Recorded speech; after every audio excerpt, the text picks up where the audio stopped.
说两句就跪。早知道我应该缝个护膝的。哎呦，渴死我了。我这眼里头啊，可容不得沙子。想偷懒，小心戒尺。哼！哟，四王爷，果然是你。有事说事儿，没事快走，本姑娘没空陪你下聊。怎么，刚进宫就被罚跪啊？你，四王爷，这新人入宫啊，第一个要学的就是跪。这规矩好。邱公公，还有没有别的什么规矩？比如说，倒夜香、扫塔楼，或者……行了吧你，没你这样落井下石的。闭嘴！脾气倒不小。你知道得罪我，分分钟我都能要你小命吗？哼，你们这些富二代都这样，谢延琪这样，你也这样。有本事你们就杀了我！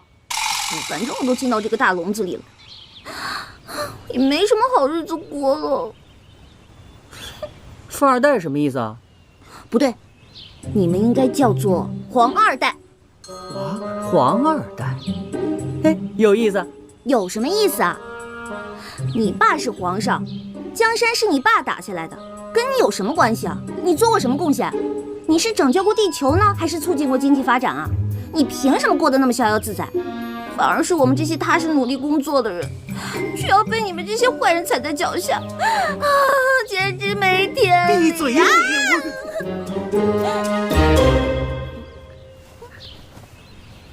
有意思。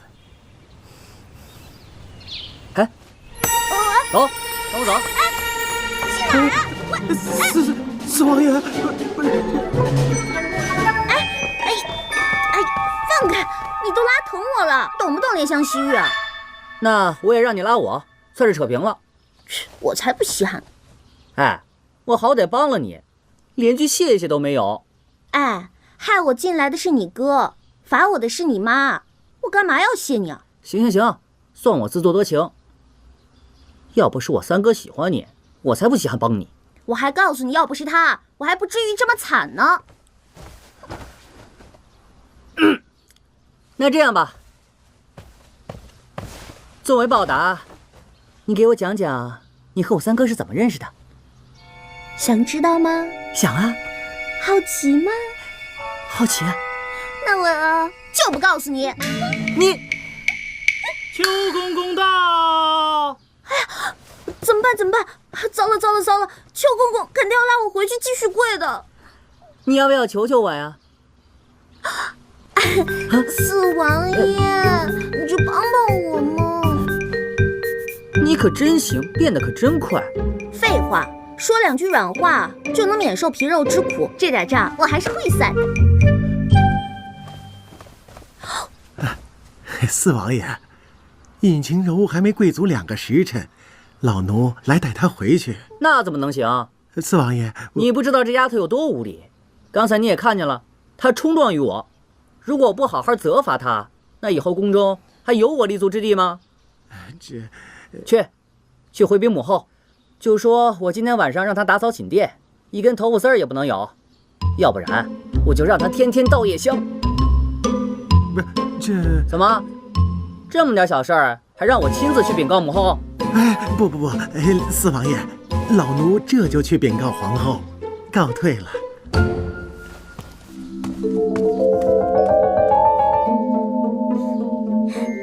太赞了，你这个皇二代还挺管用的嘛。你高兴什么呀？我刚才说的是真的，你得罪于我，该罚。不至于吧？你一个大男人这么小气？怎么不至于啊？除非什么？我可是良家少女。你太有趣了。启禀皇后娘娘，尹晴柔被四王爷带走了，说是冲撞了他，他要亲自惩戒。老奴也没有办法，只能回来禀报了。老四啊，四王爷跟你说要惩戒那个奴才是吗？是。表弟一向花样最多了，尹晴柔在他手里一定没好果子吃。哥哥，这个尹晴柔果然大胆，连表弟都敢得罪。我看不如就让表弟好好出出气，也给这个尹晴柔一点教训。也好，不过小秋子，你看着点，毕竟那个尹晴柔是老三送来的人，不要把事情闹大了。哎，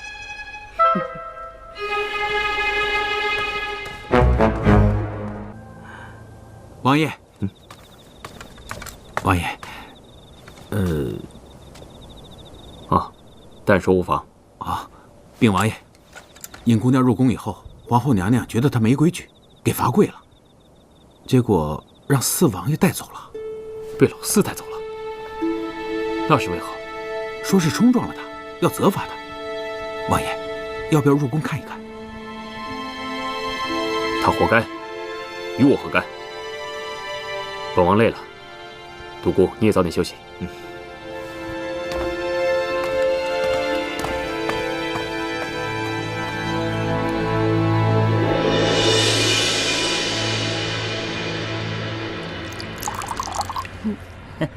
干！干！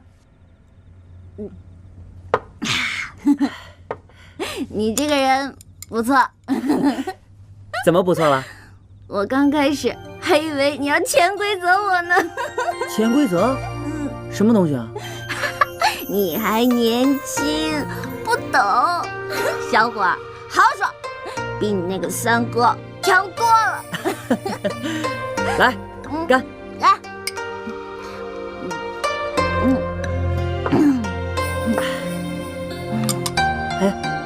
你还没告诉我，你和我们家三哥怎么开始的呀？请注意，没有开始好吗？啊？你三哥突然让我嫁给他，还有没有恋爱自由、婚姻自由了？他想娶就娶，本小姐还不愿意嫁呢。你说的那些恋爱自由、婚姻自由，我觉得倒是挺有意思的。那当然了。你三哥为了整我，让我进宫，可我尹晴柔也不是谁想捏就能捏的软柿子。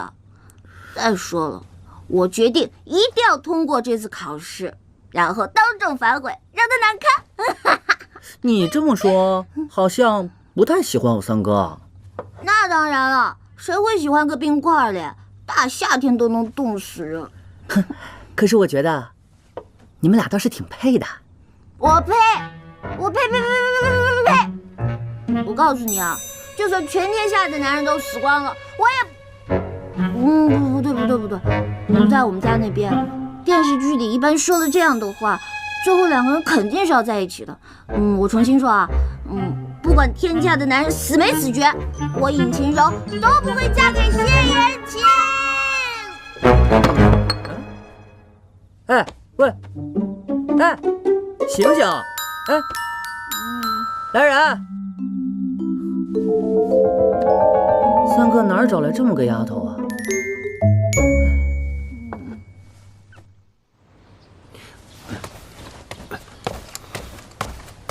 启禀王爷，探子回报，昨晚尹姑娘好像进了四王爷寝殿，至今还未出来，而且他们似乎还喝了酒。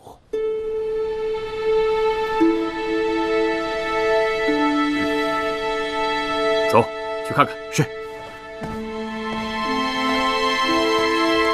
喂，起来，把醒酒汤喝了。你别烦我。哎，你。三哥来了，正好，你把这醒酒汤给他喝了吧。我是拿他没办法。以后离他远点。怎么了？吃醋了？吃醋？我是劝你别失了自己的身份，跟一个丫头把酒言欢，成何体统？三哥，你这话像是从母后嘴里说出来的。哦，我和他把酒言欢不像话，那你想娶她，这算什么呀？我的事儿不用你管。那我的事儿也不用你管。我再说一次，以后离他远点。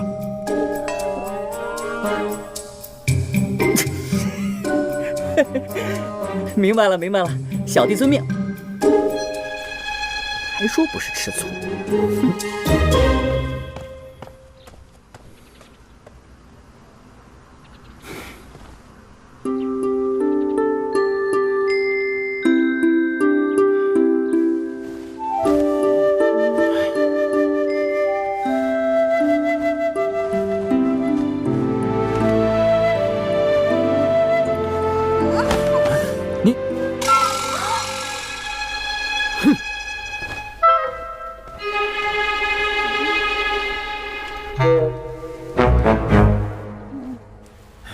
娘娘，这丫头胆子太大了，昨天晚上竟然夜不归宿。您看，人这不好好的在这儿吗？刚才明明不在呀。下回查清楚再说。娘娘恕罪。尹晴柔，都什么时辰了，还不洗漱？晚了罚跪。我知道了，公公。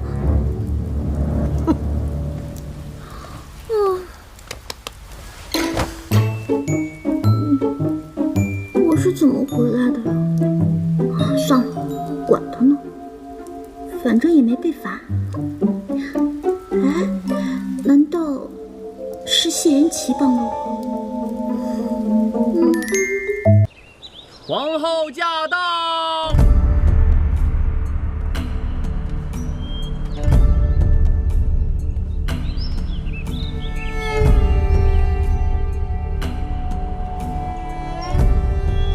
平身吧。谢娘娘。从今日起，你要接受邱公公的严格训练。3月期满，如果还不能让哀家满意，别说和琪儿的婚事不成，就连你，终生不能踏入京城一步啊！太好了，我保证不会再回来。要不我现在就走吧。哎，不过你得让三老爷放了阿狗。放肆！姑姑，你别听他的，他就想偷懒。皇后娘娘，您放心，这些年在老奴的手下，就没有不受教的。把他交给你，我放心。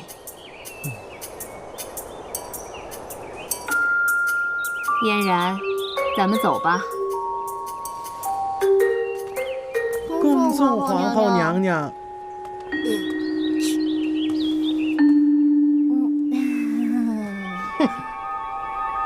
有你笑不出来的时候。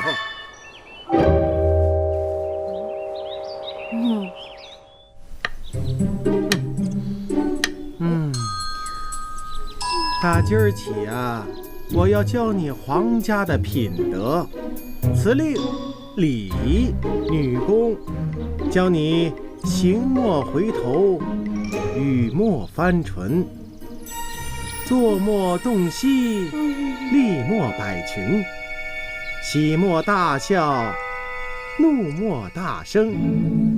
你呀，要好好的学，好好的受着。不过我看你现在这副德行啊，你要想学好，那也是难呐。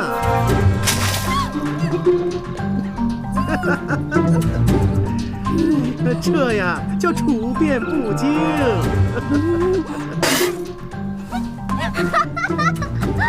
你个死丫头，你找我打呀你找我打呀！哎呀，打不着。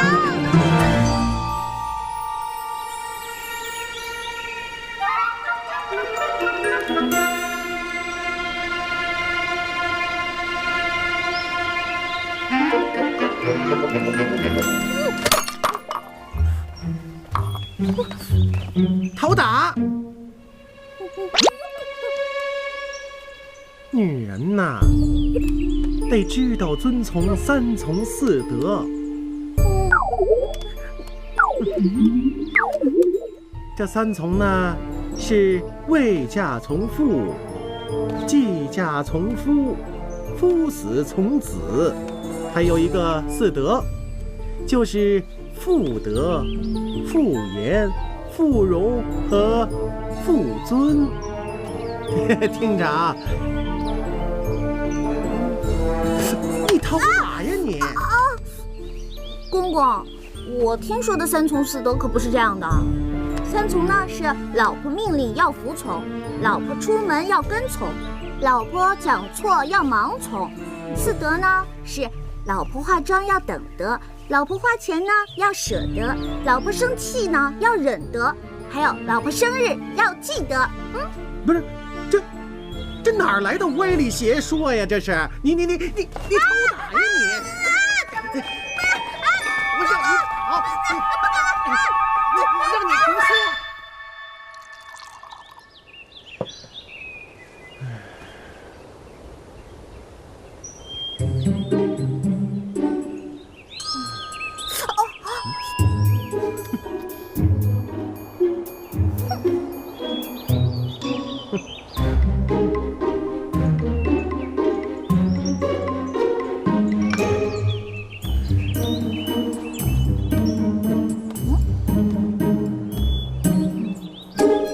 小鸡，你逃哪呀？公公，我错了，你知道错了，我真的知道错了。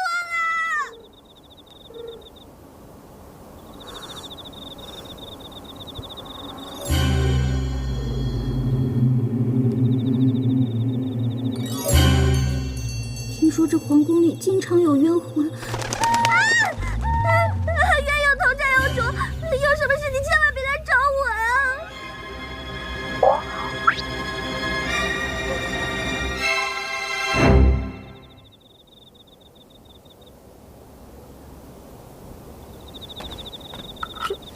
这是什么啊？咦，酒？哦，是药酒。这谁会这么好心呢？肯定不是圣诞老人。超人，独孤超人，一定是他。小秋子，在。你教那个尹晴柔也有一段日子了吧？不知其可有长进呢？这为何吞吞吐吐？哀家不是让他每天多练字来着吗？拿来我看一看。是。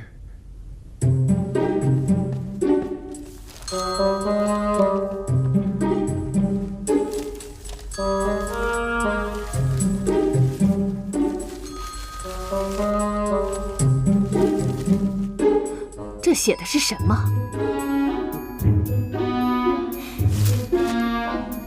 诗词呢？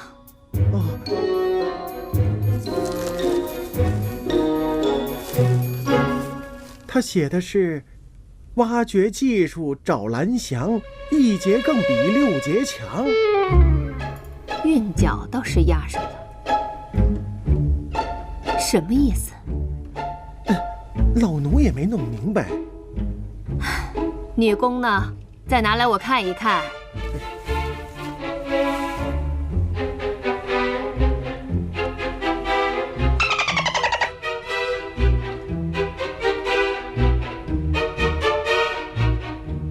是什么？好像是鸳鸯戏小鸡。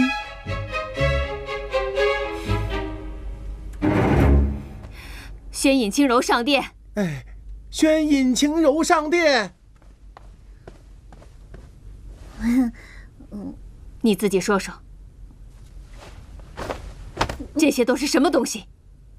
皇后娘娘，我觉得我做的已经不错了，我可是零基础。一无是处。啊，皇后娘娘，你要这么说，我可就不赞同了。我会的东西可多了呢。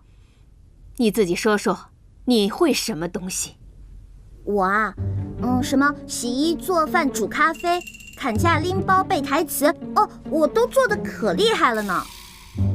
你说的这些，哀家都没有听过，你分明是在狡辩。小秋子，在，带他出去，先跪2个时辰再说。给我好好治治这张利嘴。是。皇后娘娘又跪呀。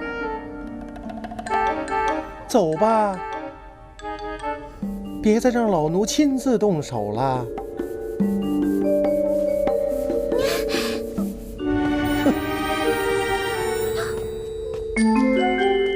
哎呀，热死了！什么嘛，古代人天天闲着没事儿干，动不动就跪。我可怜的膝盖啊！我今天回去必须缝个棉貂，以防万一。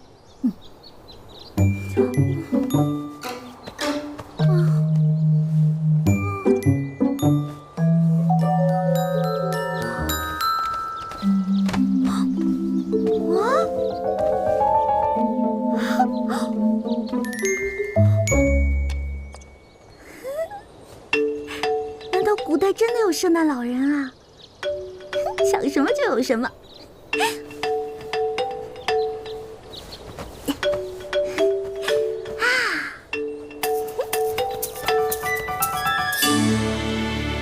难道又是独孤园？真的好感动啊！没想到我真的有这么一个神通广大的朋友，在宫里都有后门。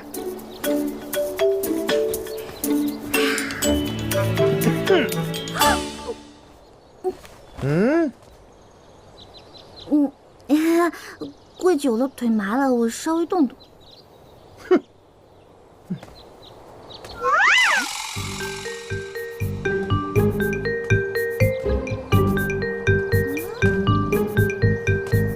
怎么是瘸腿的节奏啊？哼，活该！谁让你老欺负我？儿臣参见母后。儿臣参见母后。今儿怎么一起来了呢？倒是新鲜呢。母后，你真是越来越难伺候了。我们不来你念叨，来你还念叨。三哥，你在这待着，我先走了。站住！你以为我不知道吗？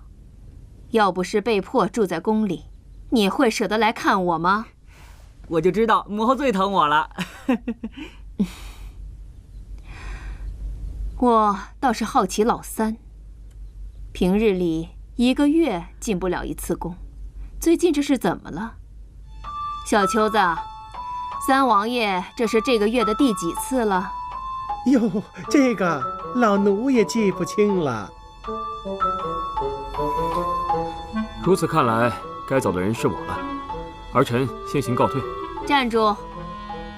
既然来了，就陪母后用完膳再走。你就不想看一看你的那个尹晴柔被哀家调教成什么样子了吗？那倒也不妨一看。小秋子，在。奉茶。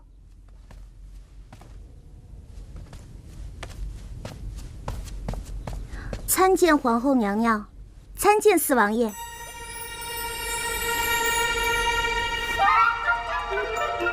母后，看来你的方法不太灵啊。儿臣恳请母后对这个尹晴柔严加调教，务必让她成为本国女子之典范。先请你。本王的名讳也是你直呼的吗？母后，你看她还是野性难驯，日后就劳烦母后费心了。好说，关乎到皇族的威仪，母后必定尽心尽力。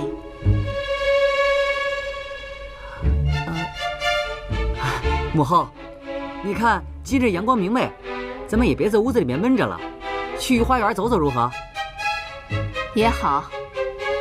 晴柔，你也一起去吧。今天就休息一下，好好陪陪老三。好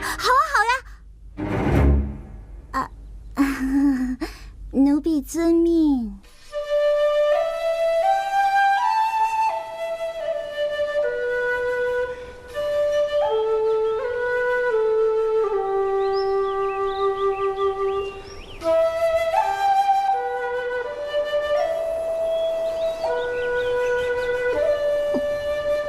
就说这个中年老妖精怎么会这么好心，原来是你们吃着我看着，你们坐着我站着，居然还把杜嫣然叫来了，分明就是想让我难堪嘛。去添点酒来。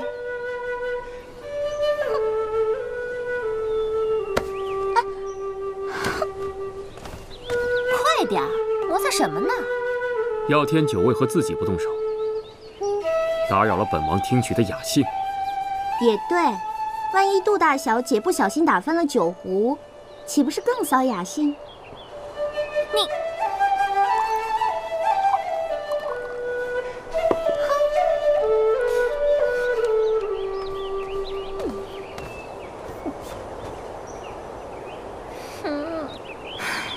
真是越听越好听。儿臣献丑。嫣然呢？不如你也来一曲如何？好啊。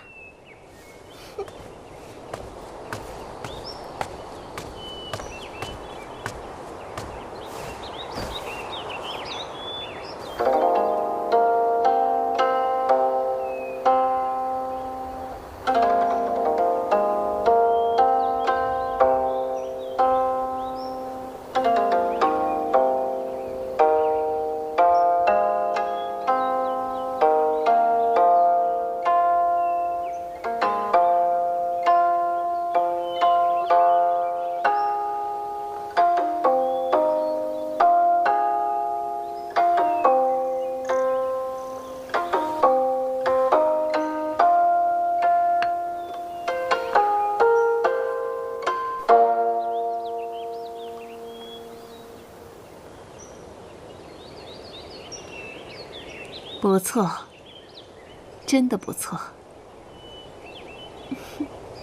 老三，母后，你觉得呢？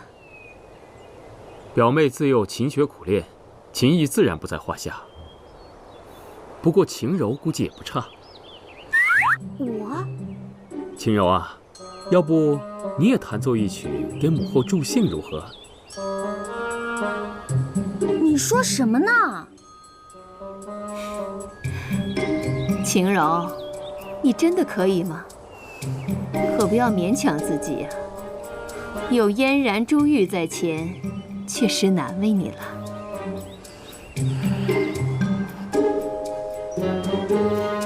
这有什么难的？听着。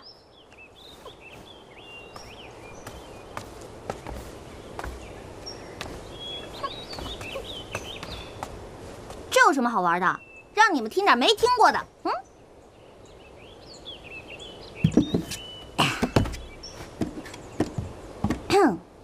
你是我的小呀小苹果，怎么爱你都不嫌多，红红的小脸温暖我的心窝，点亮我生命的火。停！这都什么靡靡之音，淫词俗曲的，给我退下！就没一样能见的人的吗？学了这么久，什么都不会。不就是吟诗作画、弹琴诵曲吗？这有什么难的？听着，一个是阆苑仙葩，一个是美玉无瑕。若说无其缘，今生偏又遇见他；若说有其缘，如何心事终虚化？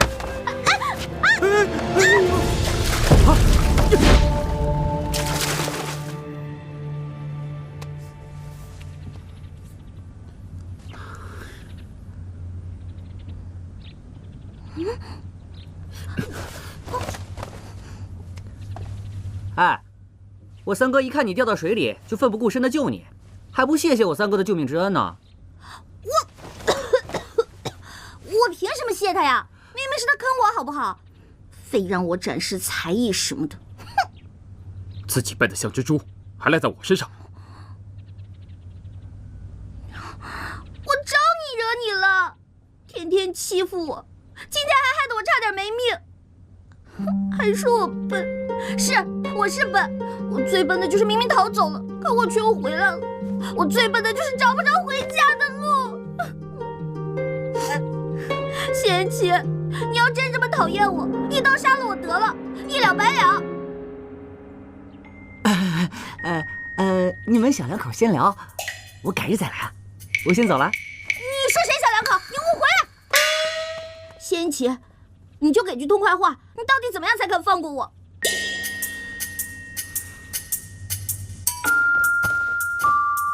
快把衣服换上，病了可没人管你。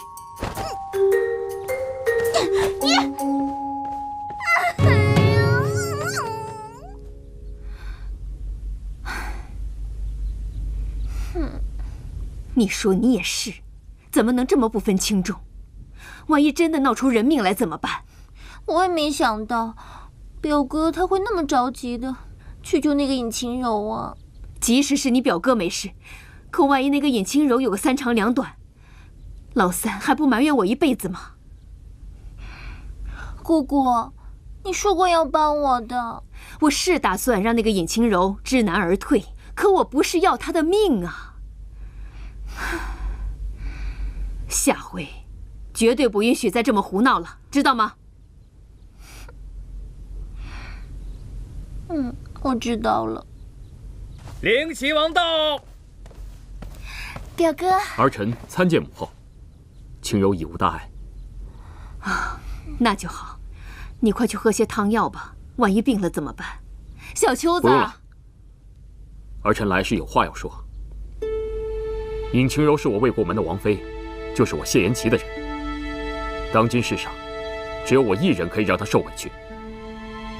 母后，今日就请您给儿臣做个见证。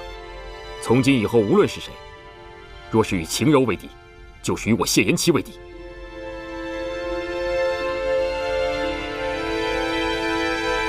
我的话说完了，儿臣告退。表哥，你看你这下怎么办？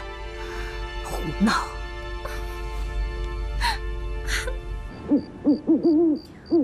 这个谢延琪真奇怪，对人忽冷忽热的。你说他要对我好吧，那不应该送我到这个破地方来活受罪啊。你说他对我不好吧，那干嘛还跳下水救我，还给我送衣服、送补品什么的？古代人的思维真奇怪，烦死了，烦死了。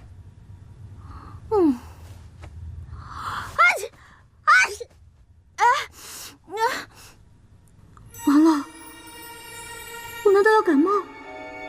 这可是在古代啊，万一得个肺炎什么的，那可是不治之症。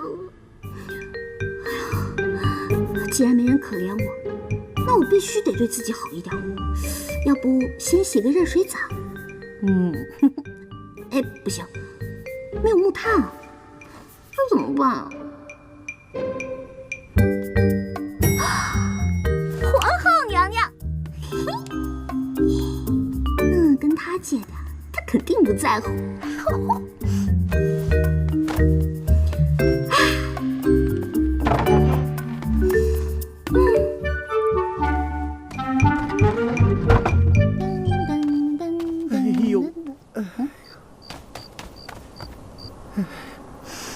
哎呦！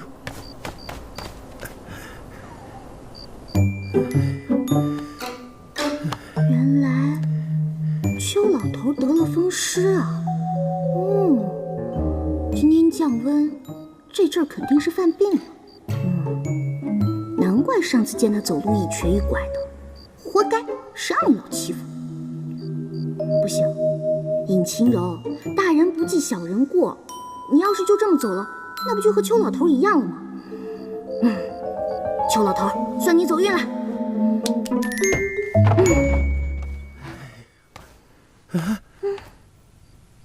谁让你进来的啊？出去！你的小手板又痒痒了是吧？哎呦！等你腿好了，你再说说也不迟。哎，你……哎呦！风湿什么的最头疼了，恨不得疼起来两条腿都不要了。你这算干什么？看我的笑话是吧？我才没那么无聊呢。哎呦！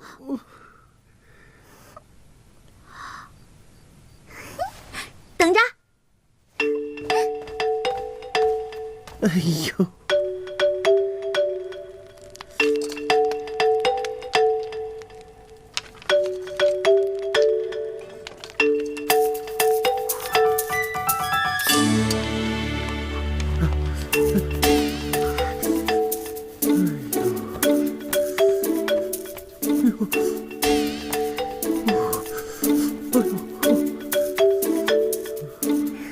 怎么样，舒服多了吧？感觉是舒服了点儿。哎，邱老头，你呀，以后一定注意你的房间要多通风，饮食啊一定要清淡。哦，洗漱要用温水，记得睡前要泡脚，要将双足浸入含有中药配方的汤药中，这样啊不仅有助于血液通畅，还可以消肿痛、祛风湿呢。你说你这小小的年纪，怎么懂得这些呀？啊？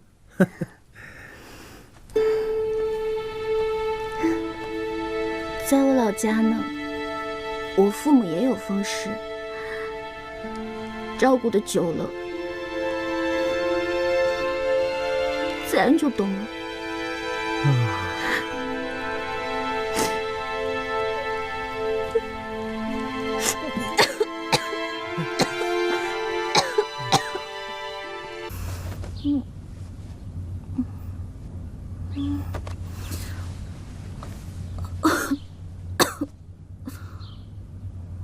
糟了，都这么晚了，要是被邱老头发现，肯定又要骂我了。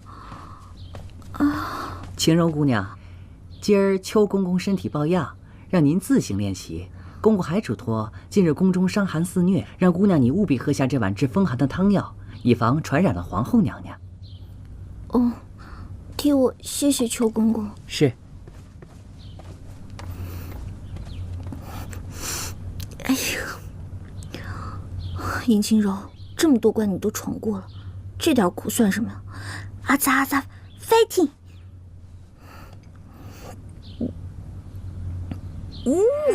哎呀！王爷，何事如此慌张？启禀王爷，宫里来信，尹姑娘，她病了。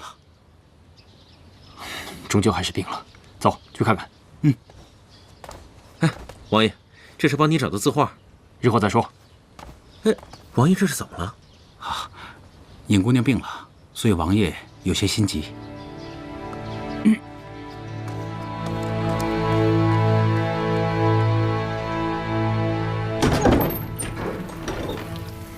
你怎么来了？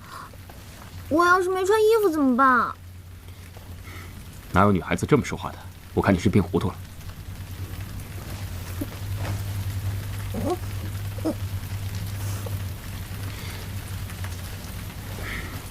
怎么了？我没死，你是不是不开心啊？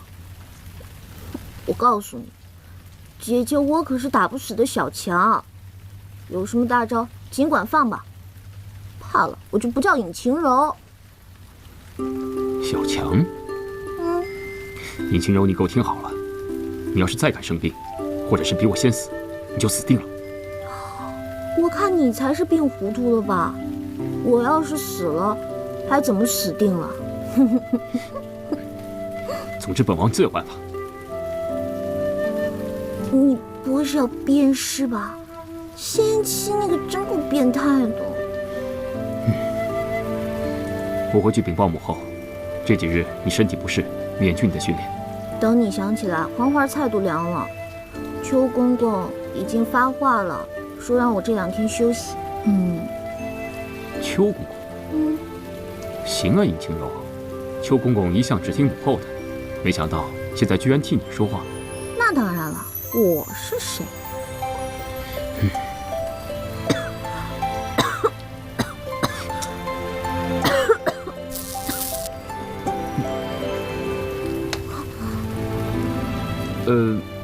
你先休息吧，改日再来看你。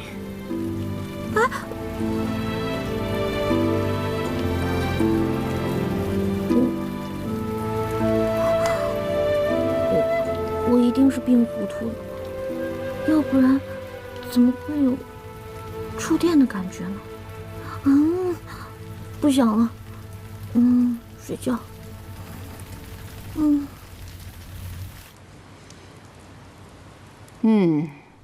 不错。没想到尹晴柔还能绣出这样的东西来。是呀，尹姑娘这阵子很刻苦的，老奴也觉得诧异。还别说，看起来还有点像你的手艺呢。是老奴亲手所教的，自然像老奴的手艺了。我看看，也没什么了不起的嘛。姑姑，您不会这样就让他过关了吧？本来想呢，那个丫头熬不住，自己也就走了。可没有想到，她不仅撑了过来，现如今还想有所成。哀家都不知道该如何是好了。既然这些都难不住他，那我们就给他来个大的。什么大的？再过10日就是皇上寿辰，依我看，不如就交给尹晴柔来操办吧。那怎么可以呀？她绝对办不成。要的就是她办不成。到时候皇上一生气，表哥再说什么也没有用了。不可借皇上的寿宴开玩笑。姑姑，这怎么能是开玩笑呢？这可是我的终身大事。姑姑，求求你了，寿宴年年都有，大不了明年我们再好好操办不就是了？给皇上补回来。姑姑，姑姑。好了好了好了，真拿你没有办法。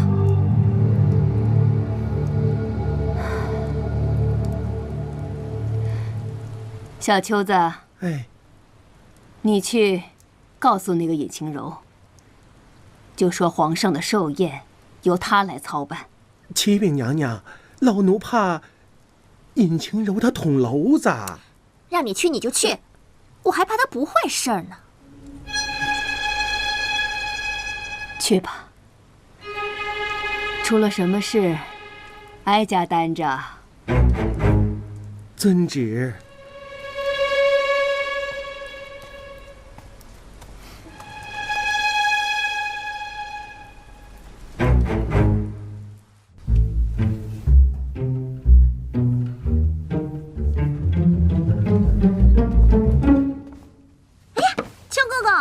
邱公公好。邱公公，什么风把您给吹来啦？晴柔啊，我今儿个来找你啊，就是告诉你，皇后娘娘已经决定了，让你来操办皇上的寿宴。什么？我？啊，就是你啊！皇后娘娘，她这是哪儿来的灵感啊？我连皇上的面都没见过，我怎么办啊？没错，要是靠你自己，那是绝对完成不了的。可要是完成不了呢，那就是死罪。公公，咱能不能少办点落井下石，多做点雪中送炭的事儿啊？我说你这丫头能不能少犯点贫嘴啊？我这话还没说完呢。这当务之急呀，只有去找三王爷帮忙。不可能，我绝对不会求他的。再说了，我就算求他，他也肯定不会帮我的。你给我听着，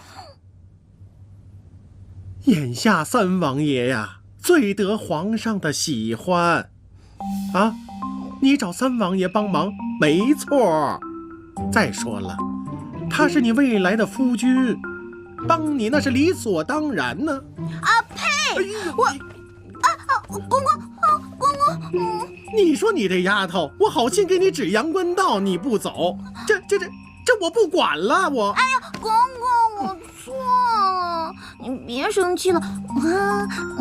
公公，你能不能帮我通知一下独孤远，让他今夜子时在御花园的凉亭里等我？谁？独孤远。独孤远？你确定不是三王爷？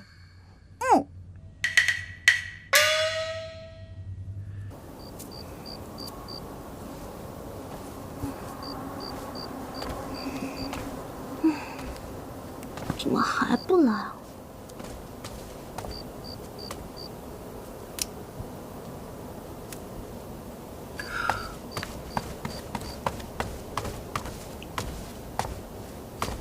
尹姑娘，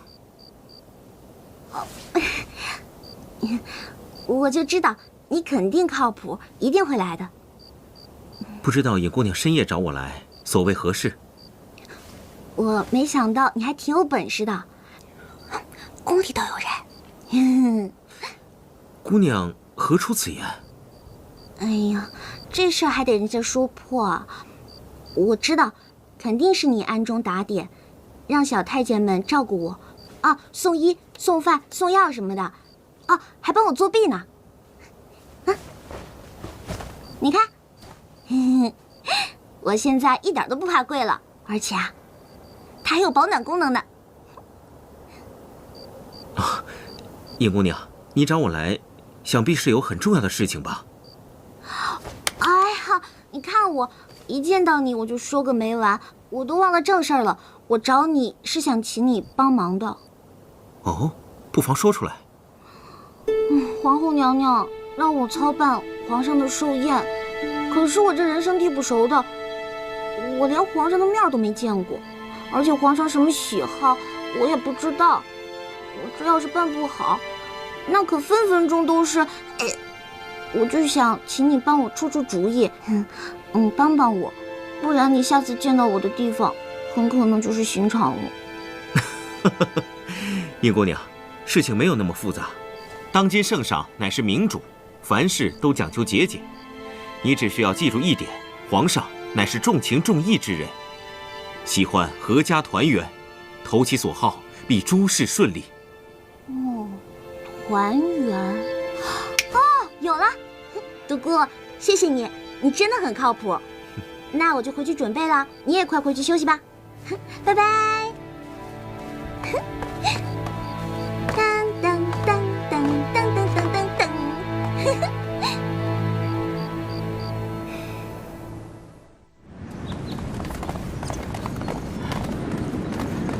三弟四弟啊，二哥，二哥。免了免了，三弟，多日不见，我看你最近消瘦了不少啊，难道是灵齐王府的伙食不好吗？谁说的？三哥身体好着呢。啊，哎，对了，父皇的寿辰马上就要到了，我打算甄选搜集海内的珍宝，为他老人家献上一份大礼，不知道二位兄弟有何高见？再厚的重礼，也不如大哥在世能让父皇开心。三弟说的极是，可是逝者已矣，还是要想办法让父皇别太伤心，免得伤了龙体。如今父皇和母后身边就只剩我们兄弟三人，只有手足齐心，父皇才能安乐呀。冰块，仙琪，你过来一下。二哥，未来的三嫂。哦，这就是老三要娶的人？对啊，怎么样，有意思吧？二哥，人家二人说悄悄话，我们喝酒去。好，走啊。好。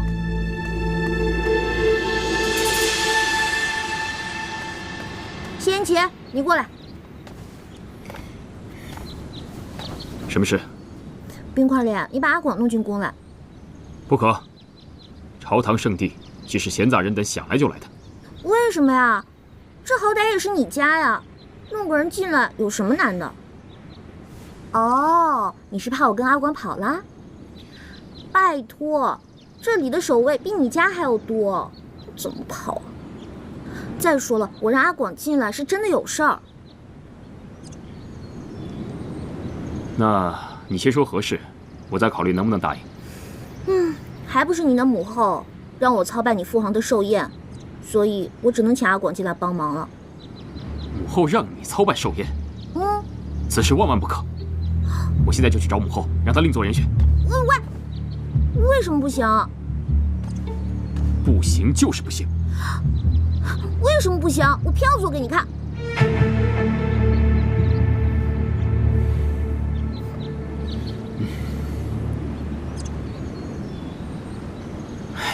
既然这样，我就让阿广进宫帮你。如若还有其他困难，你就告诉邱公公，让他来告知我便可。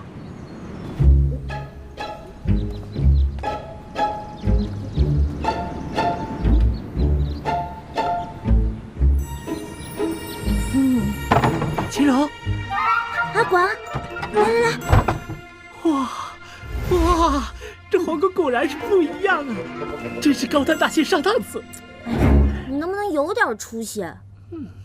皇后娘娘逼我操办皇上的寿宴，你说这皇上刚没了一个儿子，又是太子，听说皇上的脾气暴躁的不得了，你说我该怎么办？这么难搞？哎，你这不是害我吗？我想来想去，只想到了一个办法，而且还得你帮我。知道我的重要性了吧？说吧。你觉得咱们拍场戏怎么样？拍戏？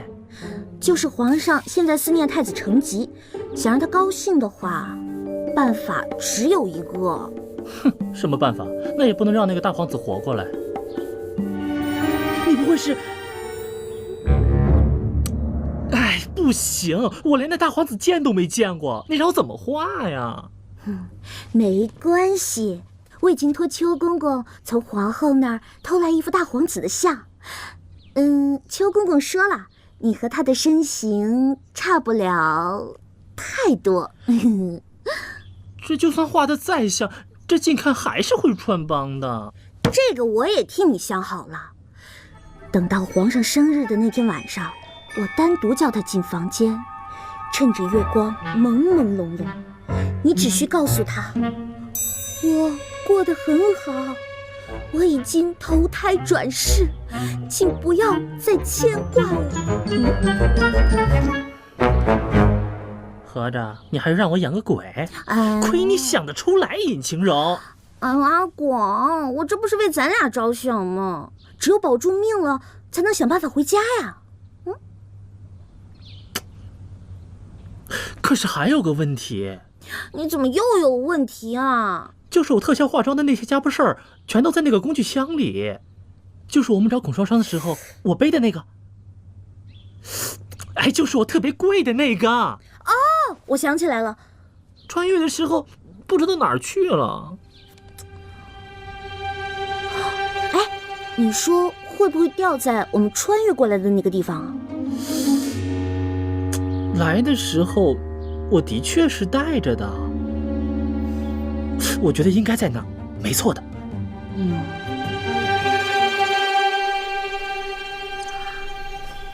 邱公公！哎呦，你这个死丫头，手板又痒痒了是吧？公公息怒，公公息怒啊！说吧，有什么事儿啊？公公，我想出宫。出宫？那可不成啊！万一传出去，让皇后娘娘知道了，我担当不起呀。公公，求你了，我出宫也是为了皇上寿宴的事儿啊。哟，为皇上的寿宴？对啊，我出宫去采办皇上寿宴用的东西。你说我这要是办不好，自己掉脑袋是小，要是连累了邱公公你，哎呦，跟我有什么关系啊？你想啊，邱公公，您平时对我那么的好，我这要是不在了，我肯定会经常回来看你的。好，我怕了你了，成了吧？这出宫也行，不过我有个条件。什么条件啊？这些日子呀，我这口苦得厉害，就想吃那正德庄的龙须糖。原来公公你也是一枚吃货啊！吃货。没什么没什么，放心吧，保证带的。还有没有别的什么要带的？没了。不过我可提醒你啊，早去早回，别误了关城门的时辰。要真是那样，我可饶不了你。好嘞，谢谢公公。那公公，我先走了，再见。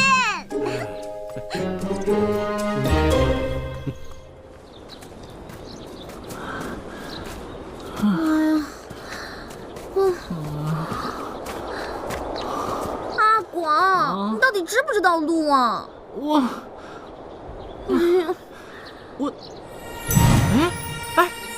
我们好像就是从那儿掉下来的。那我们还不快去？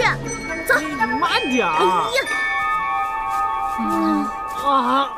不走了，脚都快走折了。这怎么找嘛？咱俩肯定不行。你去求求冰块脸，让他多带几个人来找吧。我才不要求他呢。你这死要面子活受罪的，我是一步也不走了。哎呀，烦死了，烦死了！你怎么这么倒霉啊？哎呦，谁呀？这声音好熟悉啊！我们快去看看。好，走。你笨死了！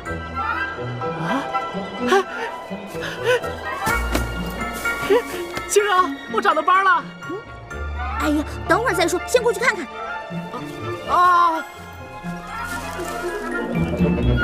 大头，大头，大头，谁呀？大头，你们怎么也来了？来，过来，快！大头，你是怎么穿越过来的？看来你们呢，对我们所处的环境已经很了解了吧？你过来也就算了，他怎么也过来了？我哪知道啊！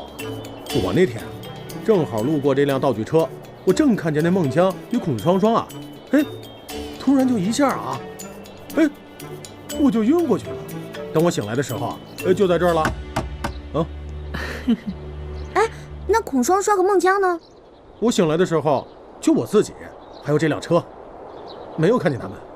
妈呀，他们俩不会也穿越过来了吧？那我就不知道了。那大头，你最近怎么样啊？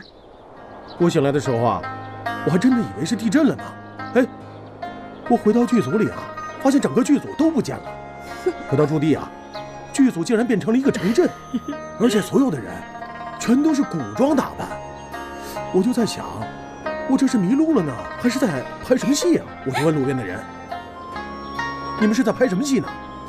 结果他们以为我是神经病，非要把我绑起来，然后把我送关。后来呢，有个老头人特好，就收留我在家里干活。这慢慢呢，我就意识到，原来我是穿越到古代来了。再后来啊，我就凭着我的手艺活，在这儿干点木匠活什么的。今儿啊，我是正碰巧过来取工具的。没想到在这儿碰见你们了。你们怎么样？我们啊，说来话长了。天色也不早了，我们要回宫了。大同，你要不要跟我们一起啊？回宫？回什么宫啊？当然是回皇宫啊。什么？回皇宫？我就是这么当上宫女的，其实还好啦。原来是这样啊。我说你们真行啊，同样是穿越过来的，怎么差距这么大呀？行什么呀？这次办寿宴，办好了没功，办不好啊，又得掉脑袋。你看什么呀？太监。谁叫我这么倒霉？临来之前，好死不死之前穿了一身太监衣服，结果就被人家当成……可怜。人家可是纯爷们，好不啦？其实啊，我在剧组的时候啊，就怀疑过。来，让我检查一下。哎呀，好了你们两个。大同，其实正好碰到你，我有件事想求你。晴柔，你说这话就见外了。以前在剧组的时候，孔双双自己弄坏了道具，非说是我弄坏的。要不是你当时拍了照片啊，证明我是清白的，恐怕我早就被剧组给开除了。现在大家困在这个地方，别说什么求不求的，你有事就说，只要是我能办到的，就一定办到。大头够敞亮，够哥们儿。其实呢，这件事对你来说是小菜一碟，谁让你是金牌道具师呢？其实是这样的，我跟阿广呢是想送皇上一份特别的礼物，但是这个礼物呢需要一些道具，我本来还愁这事儿呢，到哪儿去找道具呢？谁知道天上掉下一周大头，真是天助我也啊！那这样吧，一会儿呢，你说说你需要些什么东西，然后送我回去，我好提前准备一下。好嘞，其实呢，我需要的是一个长方形的桌子，长一点的，就欧式，就西方欧式的那种，然后需要一些西餐的餐具，牛排啊，蜡烛什么的。过来。